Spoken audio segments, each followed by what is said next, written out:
officially, sir, let's meet you quickly, sir. I am Oluwagbenga Akingbasote, MNI. I'm the Permanent Secretary in the Ministry of Agric and Forestry, the produce and forestry subsector. In Ondo State. In Ondo State, yes. All right, nice meeting you in your office, and it's a pleasure coming here to take this interview. It's my pleasure. All right, sir, let us take Nigeria as a country. Everybody's talking about agriculture. Even the federal government wants Nigerians to go back to the lands right now. So it's the in thing. Talking to you, and you're from the Federal Ministry of Agriculture. State, yes, in Ondo State. Yes, because every state has a Ministry of Agriculture, but at the state level, right? Yes. That's what you mean. Okay, sir. All right, sir. So, talking about agriculture, how or what do you have to say about the updates so far, from your own perspective? Yes, in the Ministry of Agric, there are a lot of challenges. And I will say that in Nigeria, generally, there is food shortage. Right. There is food shortage, and that is the reason why the federal government declared food emergency in that sector. You see that a lot of metric tons of grains were released from the Federal Reserve and distributed to all states. Yes. Those are part of the interventions at the federal government level. Grains that included rice, maize, and so on. Gari was also distributed, and a lot more were distributed free of charge to farmers, to poultry farmers, to grain farmers, and so on. We also had release of fertilizers, right? Because it's not just giving people free items that will solve the problem, but you must also go into farming, large-scale production. I must tell you that the federal government is doing a lot. So also Ondo State as a state is doing a lot. I can tell you last year, our Governor Lucky Orimisan Ayedatiwa, set up a committee, a powerful committee on agriculture and food security. And that committee came up with several recommendations and plans to solve the food insecurity problem in the state. I can say vividly that very soon we are going to be having purchase of tractors, tillers, and all kinds of equipment that will aid food production. Okay, sir. Sir, let me quickly come in there before I forget what I want to ask you as a follow-up question. Okay, sir, we are looking at food surplus in Nigeria, especially in Ondo State, narrowing it down to what the governor and people like you from the Ministry of Agriculture, Ondo State, are trying to put in place. But, sir, let me ask this cogent question. Is it the responsibility of the government to plow the lands for these farmers so that they can have place or hectares of lands to actually activate their farming skills? It must be a joint effort. Right. It must be a joint effort. We are encouraging farmers to have their own tractors and equipment, but of course you have different categories of farmers. There are some farmers that do not have the capacity to have this equipment. Yes. And by the time they go to some of these providers, tractor hiring companies, the fee is so high. And that is why government is coming into it. Part of what that committee that was set up by the governor is going to be doing is attracting the services of a tractor hiring company. Apart from purchase, yes, we are going to be purchasing tractors for all the 18 local governments. We are also going to be distributing tractors. People will be able to buy tractors from that source that will be made available. Yes. But on the whole, we are going to attract the services of tractor hiring company that will make their services available at subsidized rate. Okay. All of these are meant to assist the farmers in production. One of the statistically, the highest what costed so much for food production is land preparation.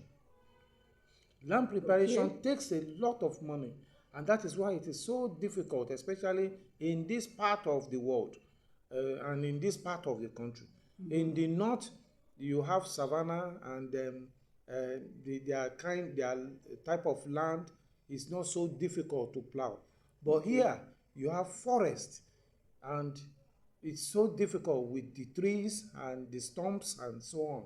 So that is why the cost of land preparation is high, and that's why government is going into it to subsidize for farmers, and so that food production will be boosted.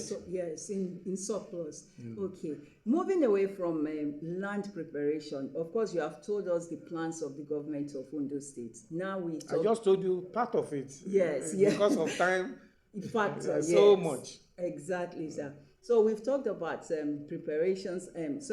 What the government has in place for the people, for the farmers especially, and then land preparations. Let's move away from those two and talk about road connectivity. So what do you have to say about these roads that lead to exactly these places, interiors, places of farming?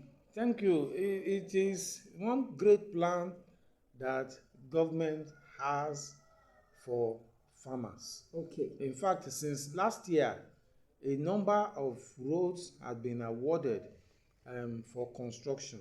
Right. And it's going to be handled by an agency known as RAMP. And this is Rural Road Construction. Yes. It's an agency that deals with grading construction of rural roads. Roads leading to farms and so on. They commenced the construction road. There is the road leading to Oda Farm, and then another one in Idonre, and so many others that they are going to be doing this year. That agency is doing a lot, and farmers can attest to it. We just came out of a meeting with farmers in the forest reserve. Let me just speak concerning those ones. The present administration moved away from the policy of the past administrations. That policy was that anybody that were farming in the forest reserve should leave, because of course many of them entered illegally. But because of this issue of food shortage, the present administration of Governor Lucky Orimisun Ayedatiwa said we need to accommodate these farmers, at least allow them to do their food crop farming in the forest reserve, as long as they are ready to abide by the rules. Right. And the rules are simple. You don't extend beyond where you are, and you should know that that reserve belongs to government. At any time, government may be in need of the land. So, of course, you listen to some of the problems that were discussed at the meeting. And part of the problem is the problem between farmers in the forest reserve and concessionaires, that is, investors that government had and concession some areas to. Of course, we as government officials, we promise these farmers that we are going to be looking into these matters so that there will be peace within the farm.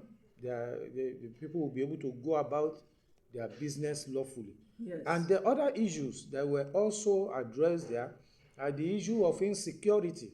Insecurity is very, very key. Yes. And it is one of the bane of food insecurity in Nigeria, because people cannot go to farm as a result of insecurity. So, sir, how is the government planning to tackle insecurity in and around the farms? I can tell you, last year there was these Amotekun Rangers. Okay. Now, these Amotekun Rangers, their sole responsibility is to operate in the forest, and right, they are to make sure that unlawful arrest and other things are cease from happening. Of course, we have challenge of kidnapping. Wow. As reported in some parts of the state, especially in the northern part of the state, Ose, Ifon, and that Aziz, Akoko Aziz. Yes. They are looking into it. We also have the problem with herdsmen, which are being addressed by all joint security force, yes, including the police, the army, and others, Amotekun inclusive.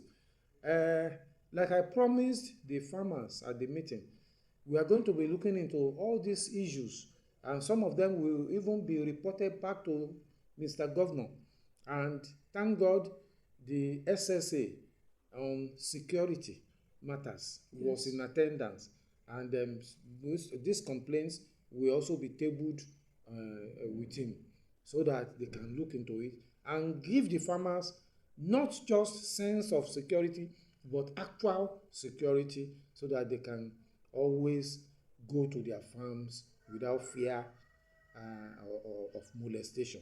Okay, lastly, sir, you have spoken so well, and I'm very sure Nigerians, after watching this, will get one or two things or points about what is going on in the agricultural sector in Nigeria.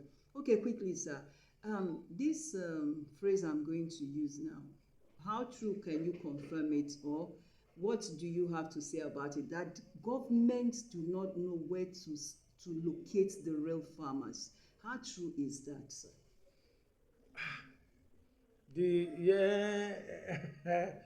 That statement is actually very loaded.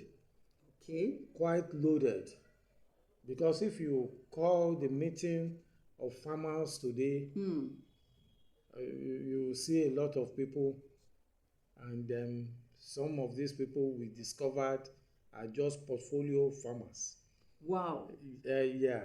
Not that they are not farmers, and I must say, I cautiously also that farming has a lot of value chain. Right. So it's not until you actually have piece of land and plowing and all that, throwing cutlass, that you are a farmer. You could be a farmer processing in part of the value chain. You could even be a veterinary person. You could even be into animal husbandry, yes, and so many others. Now, on the issue of how to locate real farmers, yes. You see, part of the exercise that we are carrying out, which we went out to do today, even today, is registration of farmers. Although that one is within the forest reserve, but I can tell you, Ministry of Agric is also carrying out registration of farmers outside the forest reserve. That is, registration of farmers throughout Ondo State. Now, the integrity of such data is very key, because most times when you ask people to register, you see all kinds of people. Our people have this culture of believing that maybe registration may be tied to some goody, so that whenever loan is going to be disbursed, yes, whenever inputs items is going to be distributed, even when they don't have need for it, they register so that they can collect part of this. And some of them even go ahead and sell the items. Those are part of the things that were experienced under the distribution of palliatives. And we worked against that because we made sure that we warned people not to sell.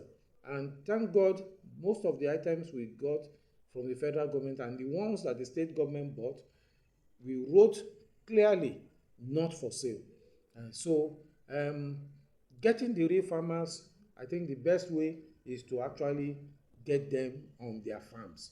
And some of IT Yes. use these days is such that you can actually take the coordinates of your farm, so that if you claim to be from another person's farm, it will show that no, this is not your farm. This coordinate has been submitted by another person. Yes. And in fact, we have a department, Red Plus, that can actually zero down and watch that place that you have claimed to be your farm. Is it truly your farm? Whether it is poultry farm, whether it is cassava farm, whether it is maize farm and all that. Yes. They can actually zero down with the equipment they have now.